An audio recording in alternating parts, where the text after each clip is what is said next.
Look at all our cardboard. Okay, right there. That's all our cardboard. It's a lot. We're just buying cardboard. Oh, look, there's Gino and there's Tyler. What's up? Like this. And of course we have a flat one there, and it's gonna be angled up. Right? Yeah.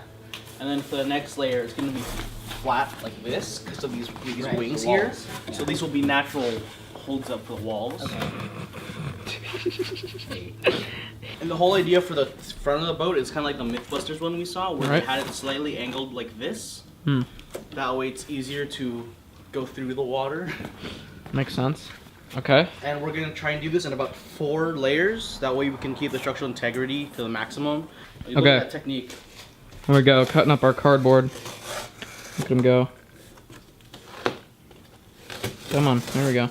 Got all our cardboard here. There's more cardboard. And there's some more cardboard. There's Gino, and there's Tyler. Oh, big shout out to Home Depot on this one. Oh look, now I'm vlogging. Let's see. No more vlogging, boys. Oh yeah. Perfect, not heavy at all. So we're building our boat. What's up? Salt and vinegar. Okay, we've really made some progress now. So we have the boat upside down, and we're putting. Is it or is it upside up? We have the boxes that we've cut all up, and what we did is we take one of these panels basically and just cut it down the middle. So you can see here's one that we haven't taped down all the way. It's just I just untaped it, but it's just a flap, and we're gonna layer them so it has more of like a U shape on the bottom instead of we're gonna flip it. Careful. Sturdy. Very sturdy. So we went for the design. Look at it from the side. It has a angled front. Yeah, just like that. This is only like layer 1. This is layer 1 of several, but this is the general shape of our boat. So no one else is here with me right now because it's the day before the testing. So here's our boat in its final forms. Since the last clip, I added this front part. It's kind of like a triangle. You can see a triangle, and then it goes all the way down. It's a triangle on the bottom, just so it kind of cuts through the water better. Because I felt like the flat right there wasn't really going to do anything. And you can see we also added these 2 supports, I guess you can call them. It was mostly our goal because we had them duct taped there, and then on the other side, there and there. And our thought was that these would help keep the walls together because we don't want the walls to bow out when it gets wet. So we thought this might help just a little bit, and it didn't really add much weight. I'm pretty sturdy, like I could lift the whole boat holding one of these, which is cool. And then I'll flip it over so we can see the underside. Here's the boat. Yes. It's not even in the... Okay. So here's the bottom. You can see there's multiple strips of tape. So the idea was kind of to form a pyramid-shaped bottom so that it wasn't just flat. You can see that it doesn't really make a difference. It's just very, very slight. But this also adds more structural integrity to the bottom of the boat. And then here's the bottom of that triangle piece that I made.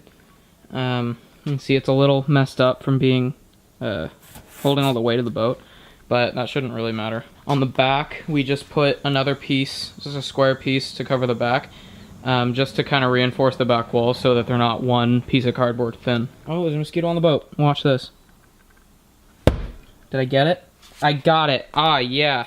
So the first concept that we use in building our boat is Archimedes. Archimede.